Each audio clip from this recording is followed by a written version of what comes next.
Praise lord. ప్రభువైన యేసు నామములో అందరికీ వందనములు. ఈ దినము దేవుని వాక్యంలో నుంచి నెహెమ్యా గ్రంథం 13వ అధ్యాయం 19వ వచనం. మరియు విశ్రాంతి దినమునకు ముందు చీకటి పడినప్పుడు యెరూషలేము గుమ్మములు మూసివేయవలెననియు విశ్రాంతి దినము గడిచే వరకు వాటిని తీయకూడదనియు నేను ఆజ్ఞాపించి తిని, మరియు విశ్రాంతి దినమున ఏ బరువునైనను లోపలికి రాకుండా గుమ్మముల యొద్ద నా పనివారిలో కొందరిని కావలిలో ఉంచి తిని. ఇక్కడ చూసినట్టయితే ఎంత స్పష్టంగా ఇక్కడ దేవుని పరిశుద్ధ దినం గురించి, ఆదివారం గురించి రాసినారు. ఈ మాట మనం గుర్తుపెట్టుకోవాలి. ఆదివారం దినం అంటే మనం ఎంత నిర్లక్ష్య వైఖరి అంటే, మధ్యాహ్నం అనగానే ఆ రోజు వేరే రోజులలో ఉన్న యాక్టివ్నెస్ అంటే చురుకుదనం అంతా ఆ రోజు పోతుంది. శనివారం రాగానే ఎక్కువసేపు మేల్కొండడం, ఎక్కువసేపు టీవీ చూడడం, ఫోన్లు చూడడం, రేపు తెల్లారి కదా సండే రిలాక్స్, జాబ్ లేదు, స్కూల్ లేదు, ఏ పని కోము, ఇట్లా అనుకుని యెహోవా దినమును అలక్ష్య పెడుతున్నాం. అందుకే ఇక్కడ భక్తుడు ఏమంటారు, ఈ దినమును ఏమంటే విశ్రాంతి దినముకు ముందు దినం అంటే పాత నిబంధన ప్రకారం విశ్రాంతి దినం అంటే శనివారము, శుక్రవారం దినంకే వాళ్ళు డోర్లు మూస్తున్నారంట మధ్యాహ్నం యెరూషలేముకు. అంటే ఎవరు లోపలికి రావద్దు, ఎవరు బయటకు పోవద్దు. అంటే ఎంత ఖచ్చితంగా వారు ఆ దినాల్లో పాటించినారు. దినాలు గడిచిన కొద్దీ ఏమో మనం ఏమవుతామంటే అనామకులుగా అయిపోతున్నాం. మన తెలివి, శాస్త్రము, పరిజ్ఞానము, సైన్స్ పెరిగింది, కానీ దేవుని నుంచి దూరం అయిపోయినాం. మనుషులం దేవుని కట్టడల నుంచి దూరం అయిపోతున్నాం. అందుకే మన జీవితాల్లో అన్ని రోగాలు వస్తున్నాయి. ఎందుకంటే దేవునికి దూరం అయితే ఆటోమేటిక్గా రోగాలు వస్తాయి. అందుకే ఎందుకు ఆయుష్ తగ్గుతుంది. దేవునికి వెలుగులో ఉన్నవాడు మోషే సీనాయి పర్వతం మీద 40 రోజులు ఉన్న కారణాన అతడు చనిపోయిన నాడు ద్వితీయోపదేశకాండం 34వ అధ్యాయంలో రాయబడినమాట. అతడు చనిపోయిన రోజు కూడా 120 సంవత్సరాలప్పుడు అతని శరీరంలో శక్తి తక్కువ కాలేదు, అతనికి దృష్టి మాంద్యం కలగలేదని. ఎప్పుడైతే నువ్వు దేవునికి దగ్గరగా ఉంటావో ఆటోమేటిక్గా నీ రోగాలు దూరం అయిపోతాయి.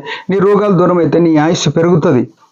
నీ ఆయుష్ పెరగాలన్నా, నీ రోగాలు తగ్గాలన్నా, నీ జీవితంలో అభివృద్ధి చూడాలన్నా దేవుని మందిరమును ప్రేమించడం నేర్చుకోవాలి.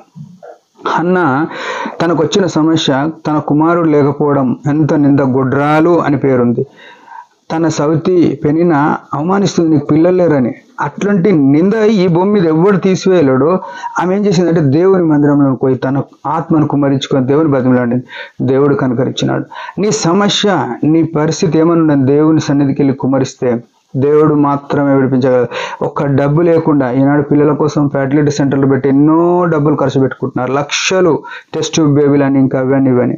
కానీ ఈ ప్రభువు సెలవిస్తే సమస్తము. అందుకే కీర్తన 127లో రాసింది, గర్భఫలం యెహోవా ఇచ్చు బహుమానం, కుమారులు ఆయన ఇచ్చే స్వాస్థ్యము.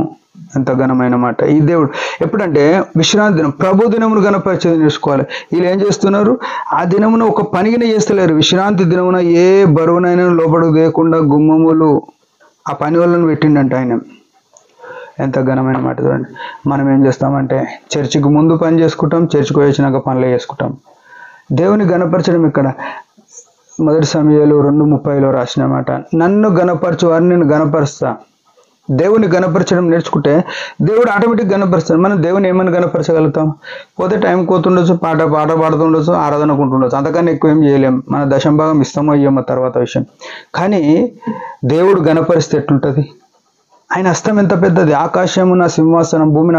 ఆయన చేతులు ఎంత సాయం చేయగలుగుతాయి? మన చేతులు చిన్నవి, మనం 10 రూపాయలు ఇవ్వచ్చు, 100 రూపాయలు ఇవ్వచ్చు, 1,00,000 రూపాయలు ఇవ్వచ్చు.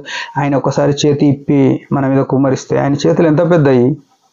ఆయన ఆశీర్వాదం చూడాలంటే ఆయన మందిరాన్ని ప్రేమించాలి, ఆయన వాక్యాన్ని ప్రేమించాలి, ఆయనతో గడపాలి. ఇది మన జీవితాల్లో మర్చిపోయినాం. గతంలో ఉన్నోళ్ళు ఎంతో ఖచ్చితంగా పాటించినారు. మనం అట్లున్నామా లేవా? నెహెమ్యా కాలంలో అట్లుంది. అట్లా లేకపోతే మనం ఆశీర్వదింపబడలేము. ఈ విషయం గుర్తుపెట్టుకొని ఆయన మహిమ కొరకు మందిరాన్ని ప్రేమించి మనం ఆశీర్వాదాలు పొందాం. దేవుడి మాట దీవించిన ఒక చిన్న ప్రార్థన. పరమ తండ్రి యేసు ప్రభు నామములో వందనాలు. బుద్ధిహీనులమైన మా కొరకు నువ్వు రాసించిన మాటలు ఎంతో స్పష్టము. నీ మందిరాన్ని ప్రేమించలేక నష్టపోయినాం, దయతో క్షమించండి. అనేక సార్లు మాకు మేము మందిరంలో జరిగే నియామక కూడికలకు వెళ్ళలేక, మందిరానికి సమయానికి వెళ్ళలేక, మందిరంలో ఉండి నా బయట మా మనసు వెళ్తుంది. దయతో క్షమించి నీ మందిరం మీద ప్రేమ కలిగి, మక్కువ కలిగి ఉండగలుగుటకు, వర్ధిల్లుటకు ఒక మంచి సాధనం మందిరం అని గుర్తిరగలుగుట కృపణీయమని యేసు ప్రభు నామములో ప్రార్థిస్తున్నాం తండ్రి. ఆమెన్. మీరందరి పరిచయం గురించి బాగా ప్రార్థన చేయండి. Praise the lord.